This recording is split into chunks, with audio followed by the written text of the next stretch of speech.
তো এটা হলো কালকে বিকেলের ক্লিপ। আমি যাচ্ছি মনকে মেমের বাড়ি থেকে আনতে।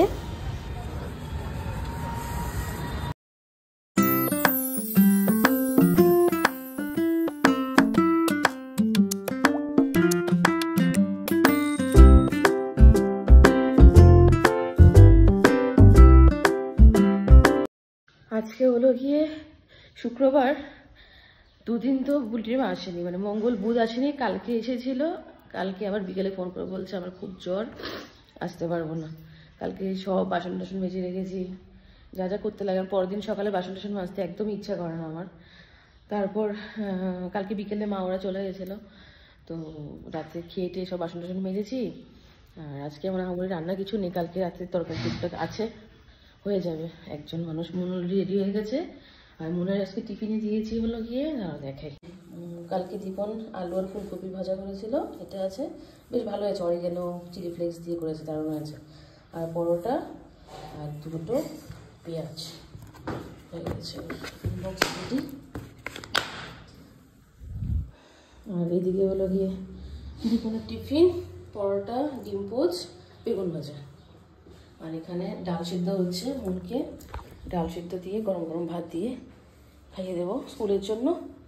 কারণ কি দুদিন ধরে পেটটা বেশি একটা ভালো না, মানে কিছুই খাচ্ছে না, দেওয়া বলছে কি পেট ব্যথা এসেই করছে, এই জন্য সিদ্ধ দিয়ে ওকে খাওয়াচ্ছি। এই হলো ব্যাপার। কালকে সারা রাত্র আমি ঘুমাতে পারিনি, তোমরা তো দেখতে পাচ্ছ আমার মুখের অবস্থা। এই দেখো মুখের মধ্যে পুরো গোটা ভরে গেছে, মানে আমার বলতে নেই, আমার মুখে কোনোদিনও গোটা পিম্পলস যেই বলো কোনোদিন ওঠে না। কালকে 3-4 দিন আগের থেকে মানে কি যেন র্যাশেস বেরোচ্ছিল, তো অনেক সময় আমার কী হয় ঠান্ডার থেকে এমন হয়। তো কালকে রাতে আমি যখন ঘুমালাম কিছুক্ষণ পর থেকে এত চুলকাচ্ছিল, ভাবলাম কি অ্যালার্জি থেকে, বাট অ্যালার্জির ওষুধ কিন্তু আমি রাতে খাওয়ার পরে খেয়ে নিয়েছি, না কিছুতেই না। তারপরে আমি ভাবলাম কি আরে কিছুদিন আগে আমি সবসময় নিভিয়া ক্রিম দিই, ময়শ্চারাইজার।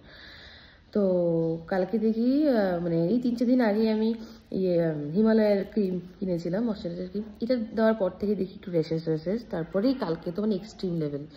তারপরে ভাবলাম কি মানে একটা পর্যন্ত আমি মানে সহ্য করেছি, মানে উঠতে ইচ্ছা করে না, শীতের রাত, ভালো লাগছিল না। তারপর ওকে ডাকলাম, বলছি যে চলো একটু দাঁড়াও আমার জন্য, আমি মুখ ধোবো।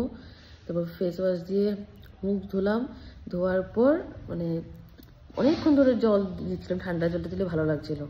তারপর গিয়ে ঠিক হয়েছে, এখন পর্যন্ত মুখে কিছু দিইনি।